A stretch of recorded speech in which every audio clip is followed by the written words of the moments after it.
Assalamualaikum warahmatullahi wabarakatuh. Perkenalkan, saya Widya Sasakiani. Di sini saya akan membahas manajemen audit tentang audit internal.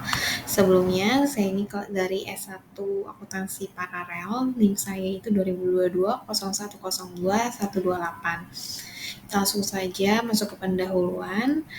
Sekarang ini perkembangan profesi audit internal dari masa ke masa memberikan gambaran peran dan fungsi penting mengenai keberadaan audit internal bagi organisasi. Audit internal ini pada awalnya hanya berfungsi sebagai petugas klerikal, tetapi kini secara bertahap peran dan fungsi audit internal ini meningkat menjadi partner yang strategis bagi manajemen puncak organisasi yang semula hanya berperan sebagai watchdog atau dikenal sebagai pencari kesalahan dan sekarang bergeser menjadi konsultan dan juga katalisator. Nah, untuk definisi audit internal sendiri, menurut The Institute of Internal Auditors, mendefinisikan audit internal itu sebagai kegiatan assurance dan juga konsultasi yang dilakukan secara independen dan objektif yang dirancang untuk memberikan nilai tambah dan meningkatkan kegiatan operasi organisasi. Audit internal ini membantu organisasi mencapai tujuannya melalui suatu pendekatan yang sistematik dan teratur untuk mengevaluasi dan meningkatkan efektivitas pengelolaan risiko, pengendalian, dan juga tata kelola. Audit internal ini memiliki 3 peran penting. Yang pertama itu evaluasi dan peningkatan efektivitas, yaitu dengan melakukan pemeriksaan dan evaluasi atas kecukupan dan efektivitas pengelolaan internal dengan tujuan untuk memberikan keyakinan bahwa tujuan dan sasaran organisasi dapat dicapai secara efektif dan juga efisien.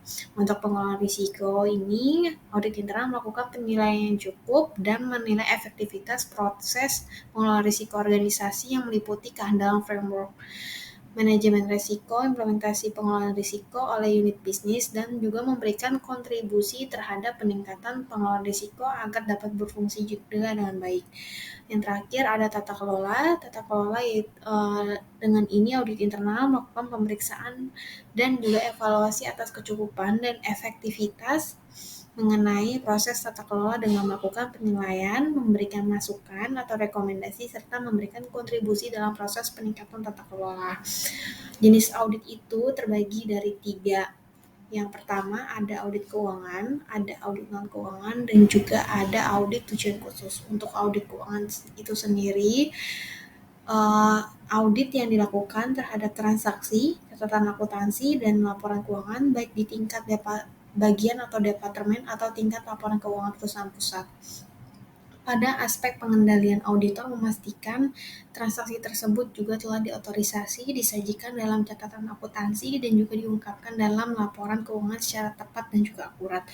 Untuk audit non-keuangan ini juga terdiri dari 5 bagian. Yang pertama itu ada audit kepatuhan, menentukan apakah aktivitas dan entitas telah mematuhi hukum, peraturan, kebijakan, dan prosedur yang dibuat oleh organisasi dan oleh pihak-pihak yang mengikat. Yang kedua ada audit kinerja, yaitu menentukan bagaimana suatu entitas atau unit kerja mengelola penggunaan sumber daya secara ekonomis, efektif, dan efisien dalam memenuhi misi dan tujuan entitas. Yang ketiga ada tinjauan struktur pengendalian internal, menilai efektivitas dan efisiensi aktivitas unit kerja dalam profesi pelaporan keuangan sesuai dengan peraturan yang berlaku dan pengamanan aset unit kerja. Yang keempat itu ada audit sistem informasi yang menelaah mengenai internal dari sistem informasi dan bagaimana cara menggunakan sistem tersebut.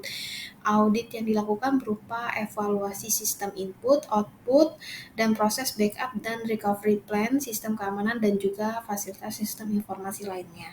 Dan yang kelima ada audit pengadaan, audit yang mengawasi pelaksanaan pengadaan barang dan jasa di lingkungan entitas, meliputi seluruh proses pengadaan barang atau jasa dari pemeriksaan rencana anggaran dan biaya atau RAB sampai dengan penyerahan barang atau jasa yang diminta.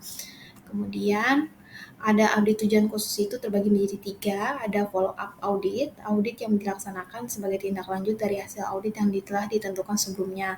Audit ini dilakukan baik berdasarkan permintaan dari audit maupun pemerintah dari entitas.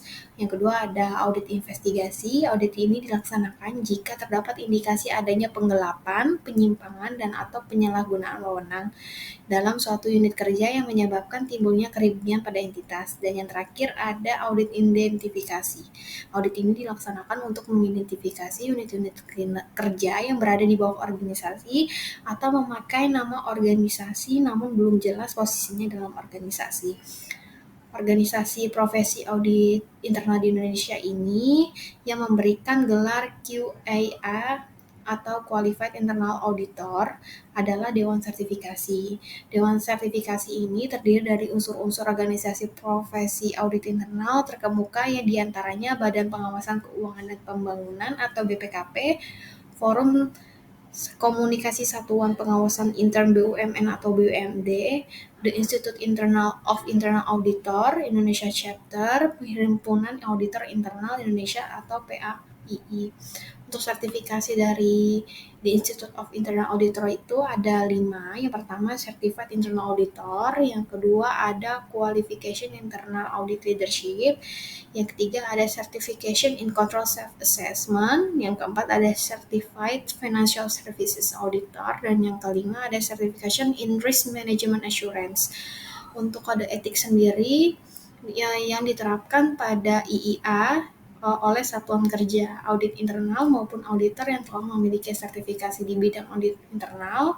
Kode etik tersebut merupakan definisi audit internal yang mencakup 2 komponen. Komponen yang pertama yaitu prinsip-prinsip yang relevan terhadap profesi dan praktik audit internal. Yang kedua, peraturan pelaksanaan yang menjelaskan norma tingkah laku auditor internal yang diharapkan. Kode etik ini memiliki tujuan untuk mengembangkan budaya etik dalam profesi audit internal. Kode etik ini wajib diterapkan oleh individu maupun entitas yang menyediakan jasa audit internal. Penyimpangan auditor internal yang akan dievaluasi dan diproses melalui peraturan yang telah dibuat oleh IIA dan panduan administrasi. Prinsip-prinsip kode etik itu ada 4. Yang pertama ada integritas, yaitu dengan membangun kepercayaan dan juga memberikan dasar kepercayaan terhadap yang dilakukan. Yang kedua ada objektivitas, mengumpulkan, mengevaluasi, dan mengkomunikasikan informasi tentang aktivitas atau proses yang sedang diperiksa. Yang ketiga itu ada kerahasiaan, yaitu menghormati nilai dan kepemilikan informasi yang diterima serta tidak mengungkapkan informasi tanpa otoritas yang sesuai. Yang keempat adalah kompetensi, yaitu menerapkan pengetahuan, keahlian, dan pengalaman dalam menjalankan tugas dan tanggung jawab pada jasa layanan audit internal. Untuk standar profesi audit internal, itu menurut dokumen standar IIA yang dapat diterapkan oleh audit internal dikenal dengan Standar Internasional untuk Praktek Profesional Audit Internal atau SIPPAI.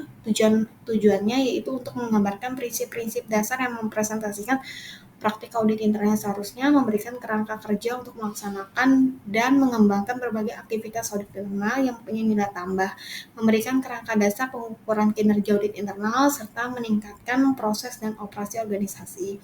Untuk kategori standar profesi audit internal ada 2, ada standar atribut dan juga standar kinerja. Yang standar atribut ini yang pertama tujuan dan kewenangan tanggung jawab aktivitas audit internal harus dinyatakan secara formal di dalam piagam audit internal yang konsisten pada definisi audit internal, kode etik, dan juga standar. Yang kedua, aktivitas audit internal harus independen, auditor internal harus objektif dalam menjalankan pekerjaannya. Penugasan yang dilakukan pun juga harus dilakukan dengan keahlian dan kecermatan profesional. Yang keempat, kepala auditor juga harus mengembangkan dan mempertahankan program jaminan dan juga peningkatan kualitas kinerja. Ada standar kinerja, yang pertama itu kepala auditor itu hendak mengatur aktivitas audit internal secara efektif untuk memastikan bahwa aktivitas fungsi audit internal memberi nilai tambah bagi organisasi. Audit internal juga harus mengevaluasi dan memberikan kontribusi bagi peningkatan tata kelola, manajemen risiko, dan proses pengendalian. Yang ketiga, audit internal juga harus mengembangkan dan mendokumentasikan perencanaan untuk setiap penugasan yang mencakup tujuan, ruang lingkup, waktu, dan juga alokasi sumber daya. Audit internal juga harus mengidentifikasi, menganalisis, mengevaluasi, dan mendokumentasikan informasi yang memadai. Yang kelima, audit internal harus juga mengkomunikasikan hasil penugasan dengan akurat, objektif, lengkap, dan juga tepat waktu. Yang keenam, kepala auditor yang menyusun dan menjaga sistem untuk memantau tindak lanjut hasil penugasan yang telah dikomunikasikan kepada manajemen. Yang ketujuh, kepala auditor hendak mendiskusikan masalah dengan manajemen senior apabila manajemen telah menerima tingkat risiko yang mungkin menurut kepala auditor tidak dapat diterima oleh organisasi, namun apabila tidak menerima solusi atau tidak mendapatkan solusi, kepala auditor hendak mendiskusikan lebih lanjut kepada dewan. Nah, fungsi audit internal, dalam menjalankan fungsi audit internal terdapat beberapa pihak yang harus didefinisikan dengan jelas tugas masing-masing level dalam audit internal. Nah, ini untuk struktur organisasi audit internal kurang lebih seperti ini. Jadi kepala auditor internal membawahi manajer bidang konsultasi dan juga manajer bidang audit yang membawahi tim-tim masing-masing bawahan manajer tersebut.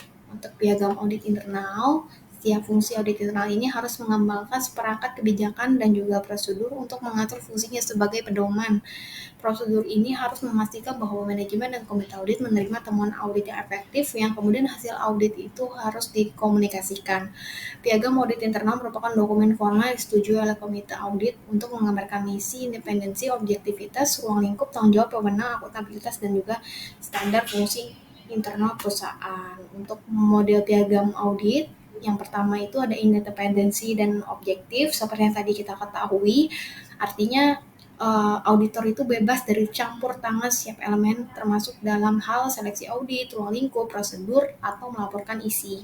Audit juga mengumpulkan, mengevaluasi, dan mengkomunikasikan informasi yang telah diperiksa hendaklah melakukan penilaian seimbang atau melakukan penilaian secara objektif. Untuk ruang lingkup dan juga tanggung jawab, ruang lingkup audit internal meliputi tetapi tidak terbatasi pemeriksaan dan evaluasi atas kecukupan dan efektivitas tata kelola organisasi, manajemen risiko, dan pengendalian internal dalam rangka melaksanakan tanggung jawab yang ditugaskan untuk mencapai tujuan dan juga sasaran organisasi.